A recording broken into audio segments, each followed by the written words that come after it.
what's up, guys? This is Charlie with Team Eldlich Savij. Today we're going to do a deck profile for Synchro, Eldlich, Numeron. So without further ado... Hey, what's up, guys? So pretty much I'm going to start off with my main deck. Starting off with 3 of the best cards in the deck.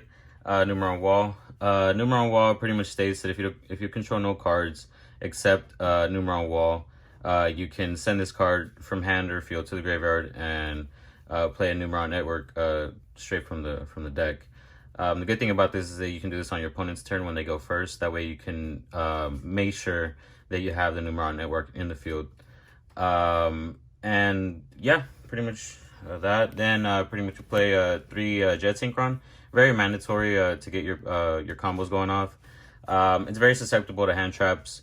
This deck really is, but I mean, if this card pretty much lets you do a whole lot on top of your Numeron plays. I played 2, the O-line. 2 is very important. I wouldn't recommend playing 1. 1 Despot 001. This is pretty much what ends the combo for you. Next, I play a Eldlich Golden Boy engine, just to help me with the grind, and also to power, attack over, monsters that are incredibly high. They're usually like around 3,000, 2,800, hard to get over monsters. And he just keeps coming back. That's the good thing about this guy. I play 2 Ash Blossom Foot Fetish. It's very Mando. It doesn't even hurt, because the cool thing about this is that it's also a tuner. So if you control like one of the trap cards or a Golden Boy and you're able to bring him back anyways, you can go into your Needle Fiber plays. So yeah, I play the 3 tuning. Very Mando. This card is just insane. I play 3 Cursed Lands. Cursed Land is honestly a very important card, but it sucks because you lock yourself out from being able to attack with anything other than zombie monsters. And so yeah, you got to be very mindful when you play this. You got to make sure that you get it off the field as well. And also the when it leaves the field, you get to mill a Golden Land card from your deck. Next, I play the 3 Numeron Network. Numeron Network is such an explosive card going first, unless they have the right outing, such as like Ghost Ogre or something like that. This deck is really, this card alone just lets you get Zexal, and Zexal really just tells your opponent that they can't play Yu-Gi-Oh for the turn until they get rid of it, and that within itself is very, very, very aggressive. I played 2 Numeron Calling. This card at 2 is good.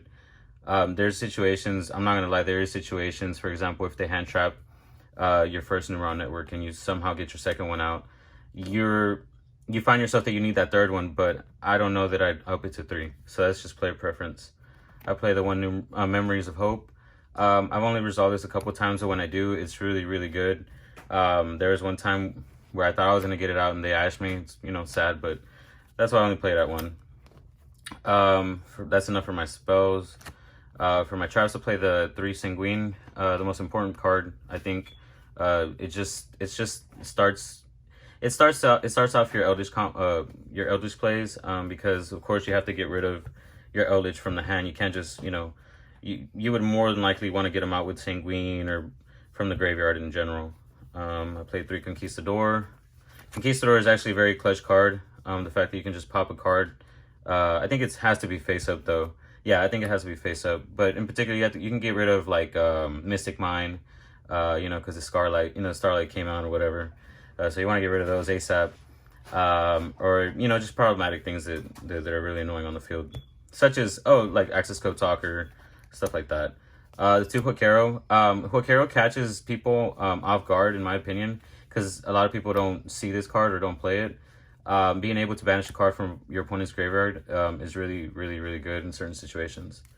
So I do play it at 2.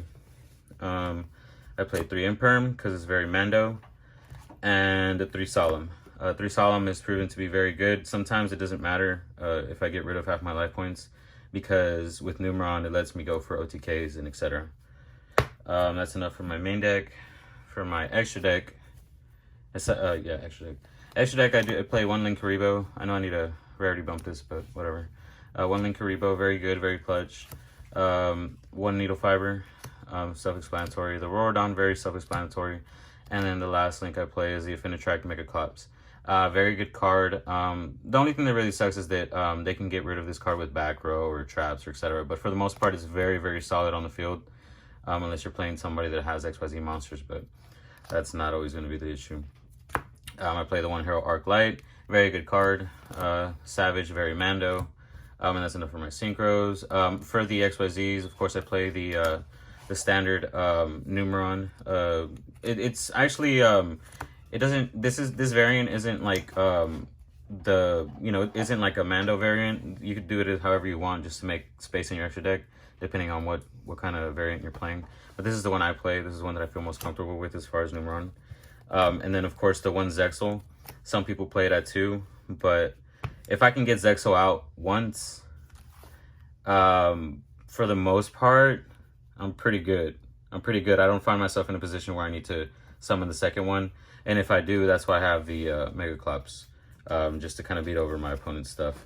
But yeah, the Zexal, man, dude, Zexal is just it gives you up to 3 turns where your opponent can't do a damn thing.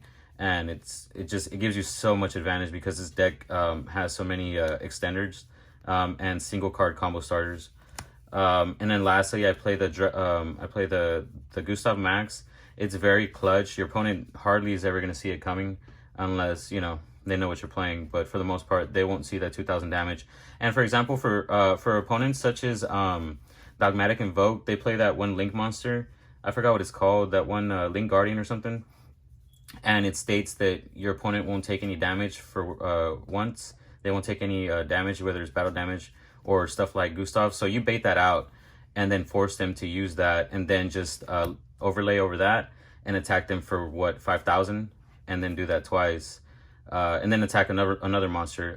The Lab is really a game. It just pretty much solidifies the game. Make sure that you win. Unless your opponent has something drastic or something crazy like Magic Cylinder or some shit like that. But, the chances that'll ever happen are slim to none. So, or unless they have something like Imperm, that'll get in the way. But, I mean, that's just if they have it. But, yeah, Lab is a really good card. And I'm actually very surprised that it's never dropped in price. So, if you guys can get your hand on it, I would definitely get it. That's enough for my extra deck. For my side deck, I played 3 Evenlies, 3 Lightning Strike, what is it, a Kaiju package.